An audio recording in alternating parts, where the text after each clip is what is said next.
Les amis, j'espère que vous allez très bien et que vous saisissez toutes les opportunités qui se présentent à vous. Alors, dans la vidéo d'aujourd'hui, nous verrons ensemble, du moins, la possibilité d'avoir une admission dans la zone du Québec le plus rapidement possible. Alors, ici, nous sommes dans le site Québec en tête. C'est ça là. Je vais laisser le lien de ce site-ci en description de la vidéo ou en commentaire pour vous permettre de pouvoir aussi y avoir accès. Alors, aujourd'hui, nous verrons comment soumettre sa candidature au travers de ce lien Québec en tête pour permettre, du moins, pour obtenir une admission très rapidement dans l'une ou dans une université présente ou associée à Québec en tête. Alors, c'est une sorte de recrutement d'étudiants massifs qui permettront aux étudiants internationaux de venir étudier spécialement dans la région du Québec. Je vous présente cette vidéo si j'espère que vous allez l'aimer. Si c'est le cas, n'hésitez pas surtout de lâcher les pouces j'aime et de vous abonner si ce n'est pas encore fait. Car sur cette chaîne, nous faisons généralement du partage concernant les études en Turquie, les bourses d'études internationales et aussi de l'immigration légale. Les amis, sur ce, on se retrouve juste après.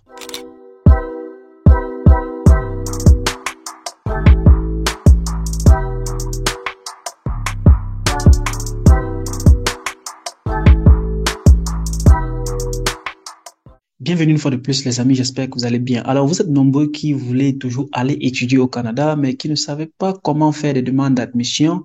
Certains fuient même des universités publiques, des universités d'enseignement anglaises parce qu'ils se disent, là, je ne connais pas l'anglais, je ne peux pas m'inscrire dans une université qui enseigne en langue anglaise.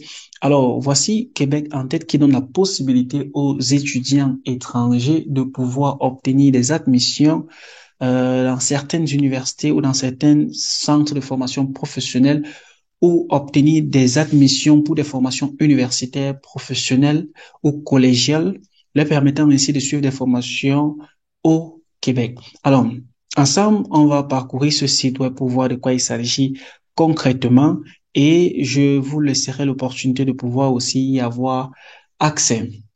On va lire ensemble. Ce qui est bien, c'est que c'est en français et vous avez aussi l'opportunité d'obtenir une admission dans l'une des universités qui vous permettra d'étudier en langue française. Alors, c'est une initiative qui est en cours, un recrutement massif d'étudiants, un recrutement d'étudiants internationaux. Alors, ici, vous avez le territoire. Les territoires concernés, c'est tous les pays, quelle que soit votre nationalité, vous avez l'opportunité de pouvoir passer au travers de ce site pour obtenir votre admission dans ces centres ou dans ces universités concernées. Alors, la fin de l'inscription est dans 64 jours, c'est-à-dire le 25, précisément le 25 novembre 2022. Elle a débuté depuis le 7 septembre 2022. Elle finira le 25 novembre 2022. Alors, nous avons au total 10 établissements qui ont été sélectionnés, 10 établissements d'enseignement qui ont été sélectionnés pour accueillir les étudiants internationaux. Toi qui regardes cette vidéo et qui aimerais avoir une admission dans ces zones du Québec, il y a au total 10 établissements qui ont été sélectionnés pour cela. Alors, les secteurs, vous vous posez sûrement la question pour savoir quels sont les différents secteurs. Est-ce que moi, je pourrais postuler pour un secteur quelconque? Avant de parler même des secteurs, j'aimerais d'abord vous mentionner ce petit Cassim. Les amis, vous savez, lorsque vous pensez étudier au Canada, première des choses, c'est d'abord d'étudier la possibilité ou la capacité financière de votre famille ou de votre sponsor.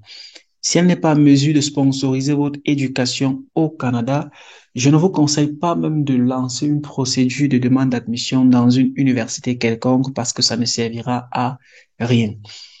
Alors, on avance. Les différents secteurs sélectionnés pour cette initiative sont l'administration, finance et gestion, droit, sciences humaines, sociales, santé, services sociaux, transport et aéronautique, métallurgie, vente et services, sciences pures et appliquées et ingénierie, enseignement, agriculture, d'environnement et développement durable, arts et communication, manufacture, mécanique, technologie de l'information et des jeux vidéo, transformation alimentaire. Vous voyez, il y a assez de domaines disponibles pour cette possibilité de soumettre votre candidature pour obtenir une admission. Alors, je vais laisser toutes ces différentes parties-ci qui vous donnent des raisons pour lesquelles vous devez venir étudier à la zone du Québec. On va directement aller sur comment vous pouvez postuler ou candidater à au travers de ce site-ci pour verser différents établissements pour obtenir une admission dans ces différents établissements-là pour les différentes rentrées académiques à venir, alors, ou professionnels. La première des choses est la soumission de votre candidature qui doit se faire absolument avant le 25 novembre 2022. La deuxième des choses est une analyse de candidature dès la réception, c'est-à-dire au moment où vous postulez, par exemple, si vous postulez, disons, le 10 octobre, au moment où vous postulez, l'établissement concerné analyse directement votre dossier, voit si vous êtes éligible. Alors, après cela, vous avez une rencontre individuelle à la discrétion de l'établissement, une rencontre individuelle avec l'étudiant.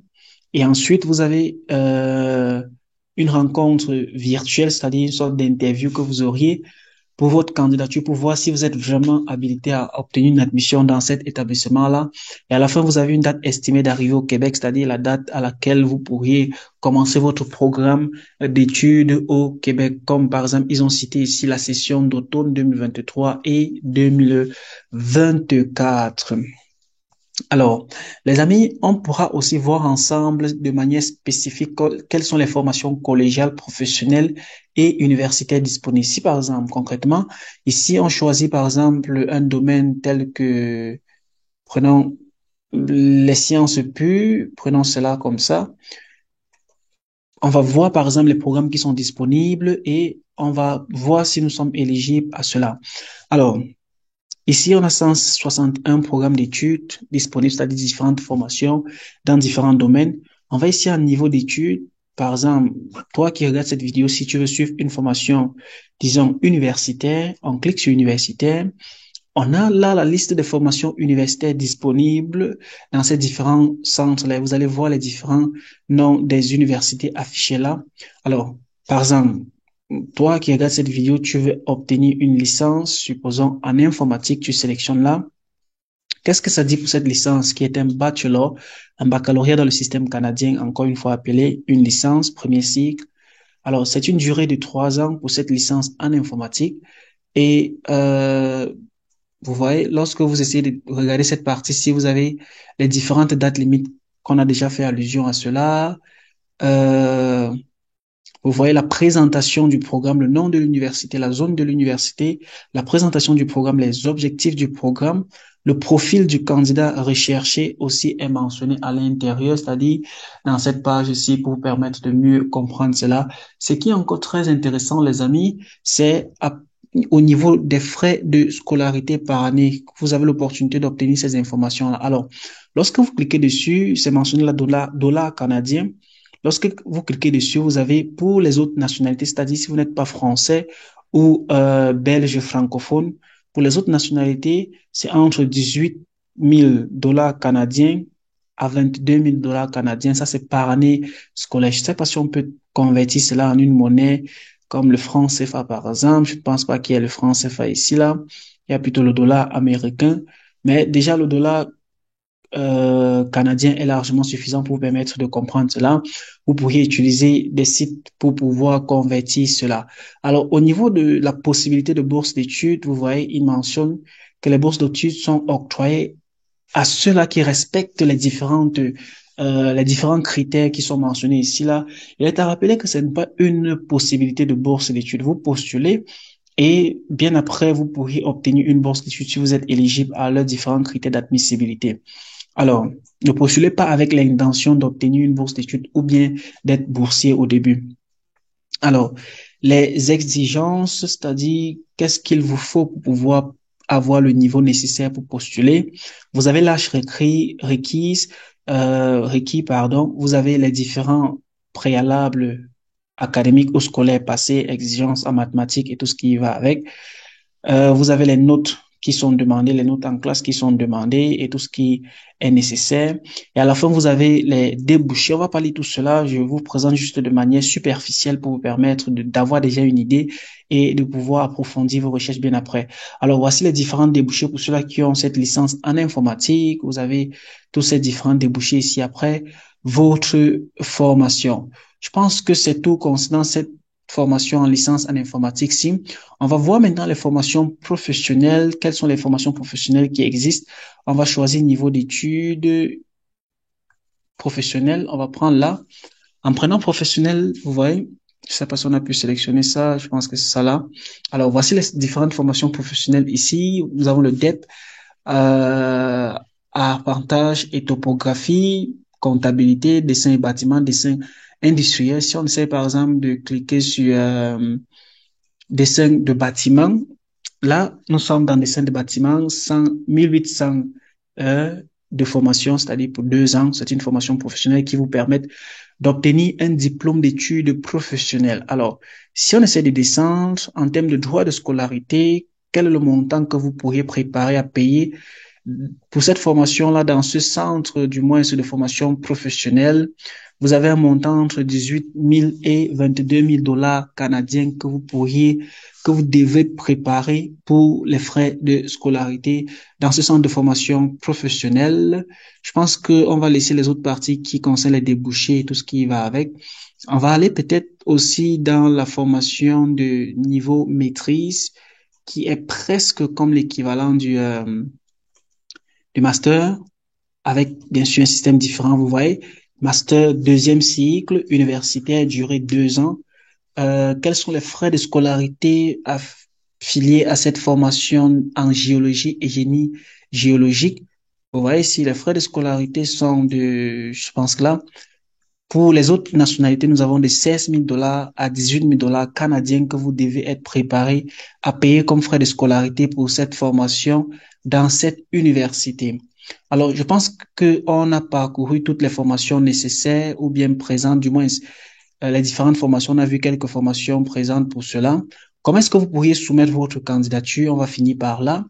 Vous devez vous rendre sur la plateforme Mon compte Québec en tête pour consulter tous les programmes offerts, compléter votre profil, vous assurer que toutes les informations sont bien remplies et répondues dans le formulaire, prendre votre temps et en toute honnêteté, surtout, allez-y doucement pour remplir toutes ces informations, déposer votre candidature pour un ou plusieurs programmes d'études. Une fois que l'établissement d'enseignement aurait analysé ta candidature, c'est-à-dire votre candidature, ils pourront entrer directement en contact avec vous, l'étudiant. Vous avez aussi la possibilité d'assister aux différents webinaires qui sera organisé par cette initiative-là pour vous permettre d'obtenir plus d'informations. Retenez juste cette date-ci et ces différentes heures-ci. Alors, les amis, je pense qu'on va s'arrêter là pour vous permettre de pouvoir peut-être aller plus loin. Alors, pour ceux-là qui vont vouloir créer leur compte pour soumettre, par exemple, leur candidature, vous allez venir cliquer ici, comme je l'ai fait mon compte qui est Québec en tête. Lorsque vous cliquez, ça va vous mener ici là. Vous, si vous êtes nouveau, si vous n'avez pas encore de compte présent, vous pouvez cliquer directement sur créer mon compte. Vous remplissez toutes vos informations et lorsque vous êtes dans votre compte, vous commencez à soumettre votre candidature. Je pense qu'on va s'arrêter là. Si vous avez aimé la vidéo, surtout n'hésitez pas de la liker et de la partager à tous ceux-là qui veulent aller étudier au Canada. Si vous avez des questions, c'est en commentaire qu'on se retrouve les amis. Lâchez des pouces j'aime. Sur ce, on se dit à la prochaine vidéo. Je suis Donald Christian. Ciao.